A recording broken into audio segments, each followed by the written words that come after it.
कुछ समय पहले हमारे मोहल्लों में एक अजीब सा डर फैल गया था। क्या हमारी प्यारी किराना स्टोर्स गायब हो जाएंगी? ये छोटी दुकानें जहां राजू भैया को आपके परिवार की पसंदीदा चाय पता होती है, अचानक खतरे में लगने लगी। वजह बड़ी ग्रोसरी एप्स आ गई, भारी डिस्काउंट्स और 10 मिनट में डिलीवरी का वादा लेकर। सब सोचने लगे, हमारे लोकल स्टोर्स इन टेक कंपनियों से कैसे मुकाबला करेंगे। ये डेविड और गोलियत जैसा लग रहा था, लेकिन इस बार गोलियत के पास डिलीवरी बाइक्स और एल्गोरिदम थे। लोग अपने पड़ोस की दुकान की गर्माहट और भरोसे के बिना एक भविष्य की कल्पना करने लगे थे। क्या यह हमारी संस्कृति के एक महत्वपूर्ण हिस्से का अंत था, सिर्फ थोड़े से डिस्काउंट और स्पीड के लिए? अब सुरेश जी की कल्पना कीजिए, जो 30 साल से अपने पिता की किराना दुकान चला रहे हैं। उनका सबसे बड़ा डर वफादार ग्राहकों को चमकदार ऐप्स के हाथों खो देना। वह सबको नाम से जानते थे, उनकी पसंद, उनकी दिनचर्या, लेकिन अब वह उन्हें अपने फोन पर कीमतें कंपेयर करते देखते थे। टेक्नोलॉजी ओवरवेलमिंग लग रही थी। इन्वेंट्री, सॉफ्टवेयर और डिजिटल पेमेंट जैसे शब्द पराये लगते थे। बड़ी कंपनियों से कंपीट करना असंभव लग रहा था। उनके पास कोई टीम नहीं थी, सिर्फ उनका बेटा कॉलेज के बाद मदद करता था। हर डिलीवरी बाइक जो पास से गुजरती थी, वह कंपटीशन की याद दिलाती थी। उन्हें अपने परिवार के भविष्य और अपनी दुकान की विरासत की चिंता थी। क्या उनके रिश्ते और ज्ञान सरवाइव करने के लिए काफी होंगे, या वह इस डिजिटल दौड़ में पीछे छूट जाएंगे? फिर कुछ ऐसा हुआ जिसकी उम्मीद नहीं थी। व्हाट्सएप हीरो बन गया। सुरेश जी पहले से ही इसका इस्तेमाल फैमिली चैट्स और गुड मॉर्निंग मैसेज के लिए करते थे। एक दिन एक ग्राहक ने मैसेज किया, क्या आप दूध और ब्रेड तैयार रख सकते हैं? मेरा बेटा लेने आएगा। सुरेश जी ने जवाब दिया, ओके, डन।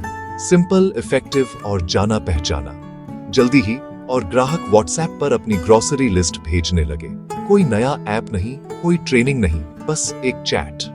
व्हाट्सएप बिजनेस ने सुरेश जी को दुकान की डिटेल्स जोड़ने और अवे मैसेज सेट करने की सुविधा दी।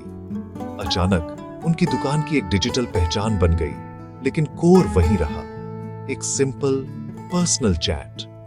व्हाट्सएप ट्रेडिशन और डिजिटल सुविधा के बीच एक पुल बन गया। टेक्नोलॉजी की डरावनी दुनिया अचानक एक्सेसिबल लगने लगी।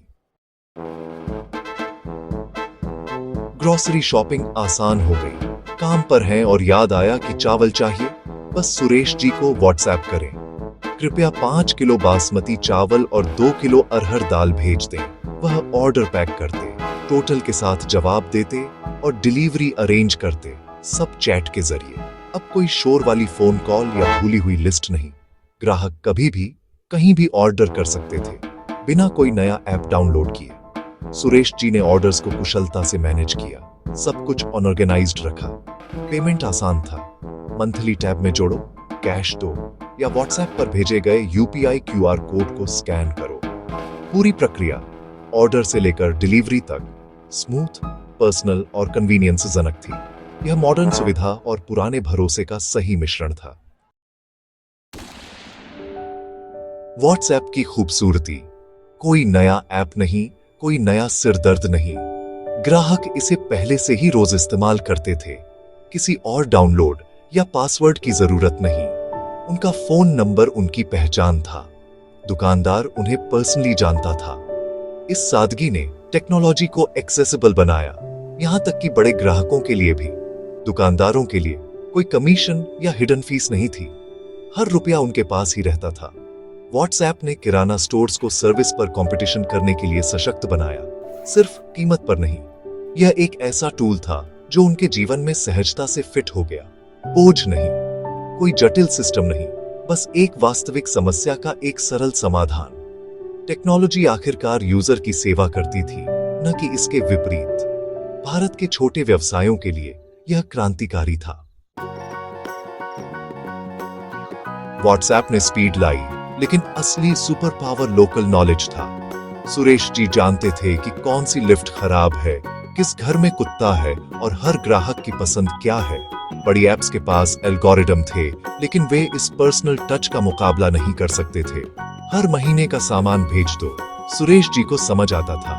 एक ऐप के लिए असंभव। व्हाट्सएप ने इन ताकतों को बढ़ाया, उन्हें कहीं से भी एक्सेसिबल बनाया। सालों से बना भरोसा अब डिजिटल स्पीड पर काम कर रहा था। अगर कोई आइटम स्टॉक में नहीं होता तो सुरेश जी चैट के जरिए हेल्दी अल्टरनेटिव्स सुझाते थे। पर्सनल सर्विस और डिजिटल सुविधा का कॉम्बिनेशन अनबीटेबल था। बड़ी एप्स वैरायटी ऑफर करती थीं, लेकिन किराना स्टोर्स देखभाल ऑफर करते थे। व्हाट्सएप इस बेहतर पर्सनलाइज्ड सर्विस के लिए एक चैनल था। भारत में भरोसा ही असली करेंसी है। किराना स्टोर्स क्रेडिट देते थे या उधार, जिसे बही खाते में रिकॉर्ड किया जाता था। व्हाट्सएप ने इस भरोसे को डिजिटाइज किया। कृपया मेरे अकाउंट में जोड़ दें। Okay, done. आपका टोटल RS1 250 है। यह पारदर्शी, कन्वीनियंसजनक और सालों के रिश्ते पर आधारित था। कोई ऐप इस तरह का पर्सनल क्रेडिट या इमरजेंसी हेल्प ऑफर नहीं कर सकता था। किराना स्टोर हमेशा वहीं था, देर रात भी। व्हाट्सएप ने भरोसा नहीं बनाया, लेकिन इसने इसे मजबूत और अधिक दृश्यमान बनाया। अनौपचारिक क्रेडिट सिस्टम लाल किताब से एक प्राइवेट चैट में चला गया। टेक्नोलॉजी ने पुराने सिस्टम को और कन्वीनियंस जनक बना दिया। डिजिटल हैंडशेक ने दुकान और समुदाय के बीच के बंधन को मजबूत किया। व्हाट्सएप ने किराना स्टोर्स को बदलने की कोशिश नहीं की, इसने उन्हें सपोर्ट किया। बड़े ऑनलाइन इन्वेंट्री या डिलीवरी बाइक्स के बेड़े की जरूरत नहीं थी। ऑर्डर्स चैट के जरिए आते थे। डिलीवरी दुकान के हेल्पर या परिवार द्वारा की जाती थी। 10 मिनट की डिलीवरी का कोई दबाव नहीं, बस लचीली लोकल सर्विस। व्हाट्सएप ने जटिलता और लागतों को हटाया, जिससे दुकानदारों को कंट्रोल में रहने दिया। कीमतें, डिलीवरी और सर्विस सब मालिक तय करता था, एल्गोरिदम नहीं। दुकान वही रही, बस अधिक कुशल और ग्राहक अनुकूल। टेक्नोलॉजी बिजनेस के अनुकूल हुई, न कि इसके विपरीत। व्हाट्सएप ने किराना स्टोर्स को मजबूत और अधिक लचीला बनाया। ये एक मददगार हाथ था, रिप्लेसमेंट नहीं। तो फाइनल सबक क्या है? बड़ी एप्स के पास टेक्नोलॉजी और फंडिंग थी, लेकिन दुकानदार और समुदाय के बीच के भरोसे को मिस कर दिया। किराना स्टोर्स के पास भरोसा था, लेकिन वे डिजिटली रीचेबल नहीं थे। जब तक व्हाट्सएप नहीं आया, व्हाट्सएप ने लोकल स्टोर्स को बस एक मैसेज दूर कर दिया। ग्राहकों को फैंसी फीचर्स की जरूरत नहीं थी, बस किसी ऐसे व्यक्ति से जुड़ने का एक तरीका जिस पर वे भरोसा करते थे। असली जीत बेहतर टेक्नोलॉजी के बारे में नहीं थी, बल्कि मजबूत रिश्तों के बारे में थी। व्हाट्सएप ने किराना स्टोर्स को अपनी पहचान खोए बिना कंपटीशन करने के लिए उपकरण दिए। भारत में सबसे अच्छी टेक्नोलॉजी सरल, सुलभ और वास्तविक समस्याओं को हल करती है। भरोसे और ग्राहकों तक सीधी पहुंच के साथ किराना स्टोर्स ने साबित किया कि वे पनप सकते हैं, सबसे बड़े दिग्गजों के खिलाफ भी।